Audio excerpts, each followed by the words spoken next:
Labs, and I'm here to talk about getting scalability plus security, and what kind of properties that we want to get, and I think kind of in our solution, which I think achieves like a lot of cool properties, which you kind of may not have been focused on. So in terms of kind of goals of what we want when we're talking about scaling smart contracts and kind of building smart contracts, there's kind of a lot of different things that we want to achieve. That kind of are sometimes contradictory properties. And a lot of different solutions have different trade-offs. So we want scalability, and what does scalability mean is kind of, and it means different things to different people. We want security. That's pretty straightforward. We don't want anybody stealing our money. We want compatibility, interoperability, so we don't want to all be in our own little boxes and not be able to interact with the blockchain in general. And we want smart contracting. So I mean, asset transfer is great, but like this is an Ethereum event. We want smart contracts, and we want to be able to do cool stuff there. So then scalability, and this is a topic I think about a lot because scalability is really valuable, and and there's a lot of different elements of scalability. So the most common thing that people think about is high throughput, like how many transactions per second can your system do? And that's obviously important. That kind of is directly related to how many users you have. That's pretty valuable. But there's a lot of other important things going on too. So low latency, time to finality. In Ethereum, if you want your users to actually be secure, they might be sitting there on a little spinning ball for 5 minutes waiting for their transaction to confirm and get enough confirmations to be secure. And so you really want to avoid that. You really want to have a low latency experience where users can click and it's committed. You want to support many participants, so you want to be able to kind of have a dApp that a lot of people can use. You want to have ample storage. You don't want to have like the tiny amount of storage that you can currently have in the Ethereum blockchain because storage is so expensive. And you want to do complex computation. Like you don't want to be limited to only very, very simple pieces of computation and logic. And that's kind of both the size of the contract, which I know from experience building our own system, the like size limit is really annoying in terms of how much code you can write. And also, you want to be able to run a lot of instructions per second and have an efficient machine. So I mean, not need to, like the gas limit kind of is a very limiting factor. So then the question is, can we achieve all these things? That's a whole lot of properties that I just listed. And I think probably most people would agree that they're basically all really valuable. And you get into kind of sacrificing some for others, but like optimally you would achieve as much of that as possible. And I think we have a solution that achieves good bit of that for a lot of applications. And kind of just in terms of like what we are, I mean, there's a lot of different places that scaling takes place. There's like all the amazing work going on with like Ethereum 2.0 and all of that awesome stuff. But we are squarely focused on layer 2, building on top of an underlying blockchain and adding a lot of value to that. So Arbitrum makes smart contracts scalable and secure. Arbitrum being kind of the main product that we're developing that I'm going to be talking about today. And we use a combination of, let's see, protocol design, incentive mechanisms, and a virtual machine architecture. And so we have kind of a lot of different components and a lot of different areas of research that have combined to make this possible. And I'll give you kind of an idea about how all of these different techniques come into play in our system. So, how Arbitrum works. And this is kind of going to go a little bit into the technical detail of essentially like what our magic solution is, so that you can understand if it's something that would be useful for you. So kind of, and I'm going to start with some terminology that's useful in understanding what's going on in our system. So first of all, we are consensus agnostic. That kind of, we're a layer 2. We don't care that much about the layer 1. It needs to work. It needs to be secure because everything's only as secure as whatever your blockchain is. But to us, it's kind of a black box. And so we just call it the verifier, and it could be anything. We're building on Ethereum. I love Ethereum. So that's what we're doing practically. But in terms of like the concepts I'm going to be talking about, this is just a black box. The most important concept that we talk about is validators. And these are kind of layer 2 validators and validators in our system. And the core of our system is that when you create a smart contract, you specify a list of validators. And those validators are the ones that are responsible for running that smart contract. And what our system does is it provides a really strong security guarantee that the system will run correctly if any single one of those validators is honest. And so you don't need that many validators to be able to assume this, especially if they're known identities. So let's say you have like 10 validators. That's most likely more than enough for your application for your users to be confident that they won't entirely collude, that at least one of them will be honest. And so now I'm just going to talk about an example of what using Arbitrum looks like in practice. And I'm going to use the example of a two-player game. Let's say that Alice and Bob are playing a game of chess. What do? Well, the first thing they do is they write a Solidity contract, or they download a Solidity contract. They're probably not writing it themselves, which is this chess game. And what they do then is they load it up into a virtual machine, into a layer 2 execution environment. And so they both agree, they essentially both come together, they say, hey, we both agree that we are running this code, and we're going to commit to that. And they create this virtual machine, which is essentially, in smart contract world, you can also call it a third party, but it's trustless. There's no kind of actual person that's running the game. It's just running on the network. And in this case, Alice and Bob are actually running it themselves, since they choose to just be the validators for this contract. And if you're familiar with state channels, this is essentially that they are participants in a state channel together. And it's a very similar model to that. And so they send moves to this kind of magic virtual machine. It'll validate their moves, and it'll verify in the end of the game that the game's actually been correct, and pay out to the winner. And so you have kind of the entire smart contract going on in layer 2 with no need to go to the base chain at all. And for our case, and I'll dig into this more, and this is kind of one of the biggest distinguishers of what we're doing. There's no circumstance in which this contract has to be on the main chain. It exists entirely in between Alice and Bob, no matter what happens.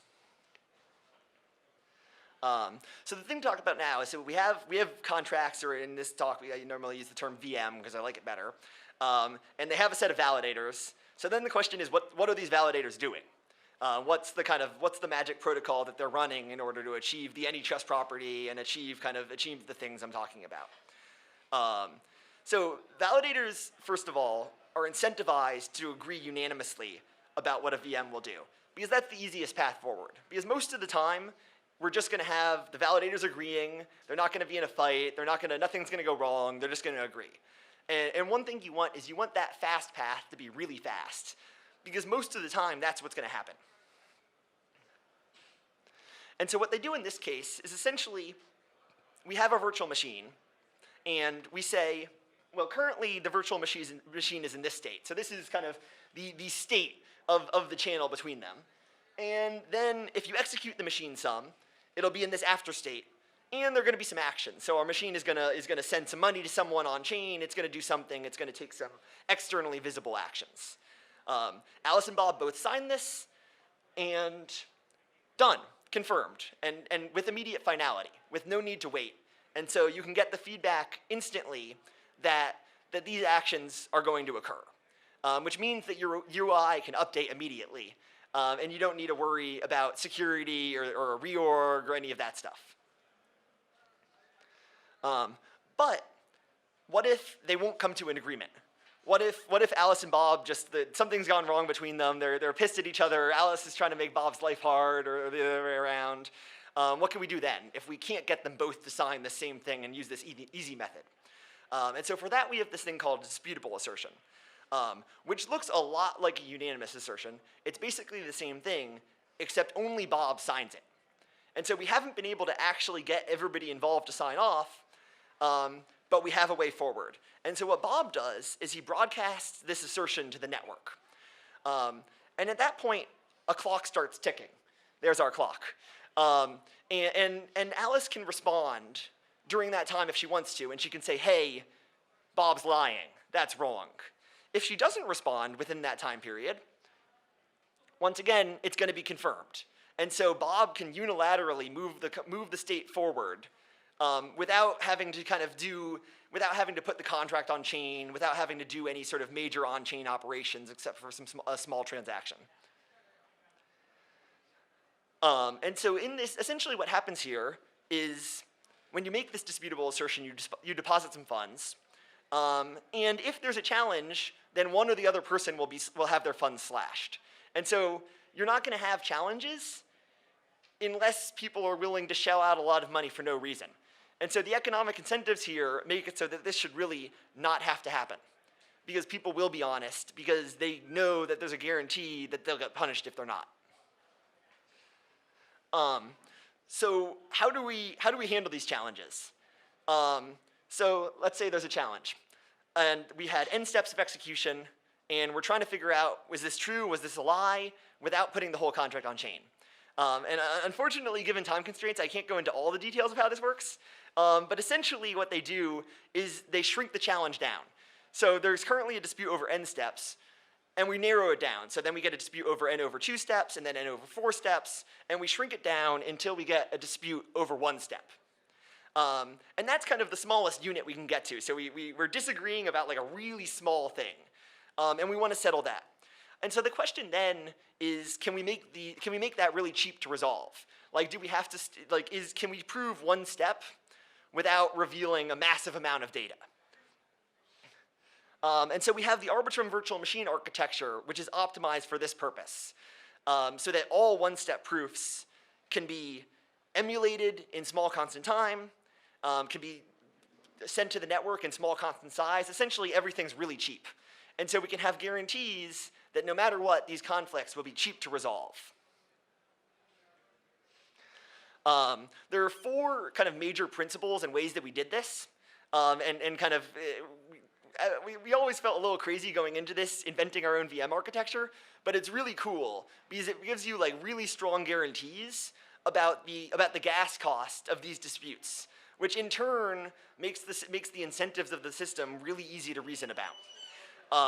And so what we essentially did is we made a machine architecture that's a Merkle tree, and you know there's some details into that, but essentially opcodes work on this Merkle tree, and they work near the root. So they don't need to go down to the leaves, which means it's pretty cheap to reason about stuff near the root.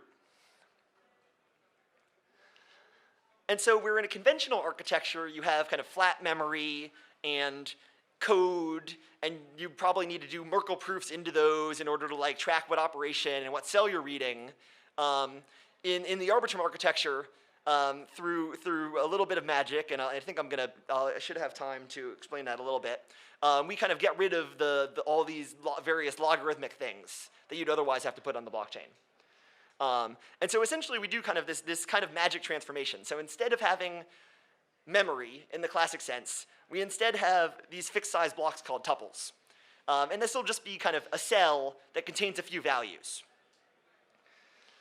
And so where normally you would have just like memory being emulated and you'd have this flat memory and then you'd probably Merkleize it and build a tree, instead that's all just done at the application layer or at the compiler layer.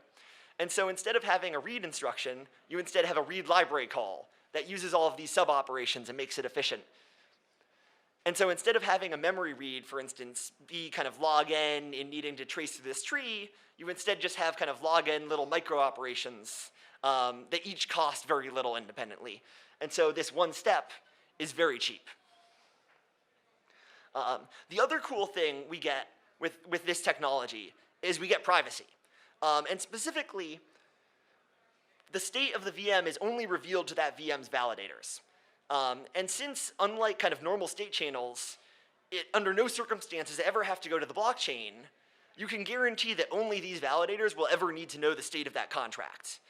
And all that'll be on chain is saltable hashes of the VM state and kind of some metadata essentially about the execution of it.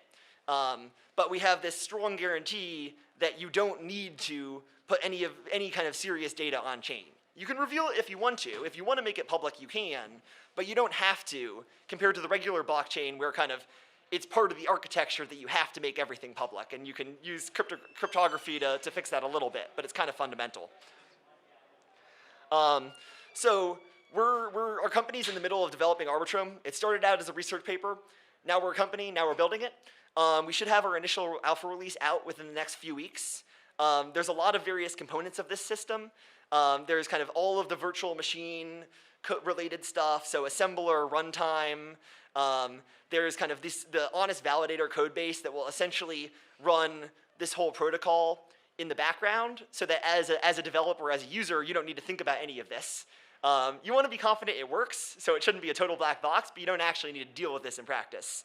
And this is a layer 2 project building on top of Ethereum, and we have built-in interoperability with Ethereum. So you can take all of your existing ERC20, ERC721 tokens, own them in Arbitrum contracts, do whatever you want, send them back and forth, and you can just take your existing Solidity code, run it through our compiler, and deploy immediately onto Arbitrum. So you don't need a code for like a special framework. You don't need to fit into whatever kind of into what we're doing. You just take your existing code and click a button, and you can deploy. So just kind of closing out, Arbitrum, we can actually really achieve a lot of these scalability and with strong security properties that I talked about at the beginning of the talk, using this combination of protocol design, incentive mechanisms, and virtual machine architecture. And we're also hiring, so if this sounded cool, we should definitely talk. So thank you very much. Yeah. Questions? Yeah. Not specifically you, but with like a lot of these like layer 2 solutions is the whole like you can just take your smart contract and it'll just deploy it to this other chain or network. Yeah. It'll just run. But like if you actually there are a couple asterisks there for sure. Like I was thinking about it, you kind of have to come up with like actually an architecture. You're not just going to take the contract you have on the mainnet, deploy it on the side chain, and somehow this all works like magic. So essentially, there are parts of Solidity that we can't support. So you can't support generic synchronous calls to on-chain contracts because you're executing in this like little layer 2 world. So you can't just like arbitrarily plug into the existing world. But you can, for instance, support sending and receiving tokens. You can support a lot of that. Most state channel projects have kind of a framework you have to plug into. We're not doing that. So we do kind of take your existing truffle project, install like our provider, and deploy into Arbitrum. And kind of assuming your contract doesn't use these unsupported features, it is as simple as that.